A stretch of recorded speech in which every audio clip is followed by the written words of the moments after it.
Mimi Adam Kigoma Ali Malima natamka nakiri kwamba napokea mwenge wa uhuru mwaka 2025 kutoka kwako Alhaji Abubakar Musa Kunenge, mkuu wa mkoa wa Pwani.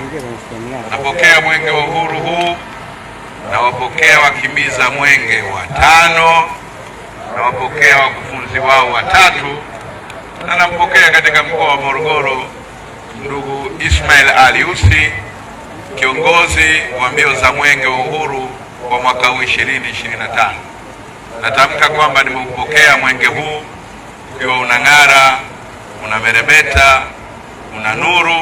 Mimi naahidi kwamba mwenge huu wa uhuru utatembezwa siku 9 katika mkoa wa Morogoro kwenye halmashauri zetu 9, na itaendelea kuwa ni uhuru wa umoja, mshikamano na mapenzi na maendeleo katika mkoa wa Morogoro. Ewe Mwenyezi Mungu utusaidie.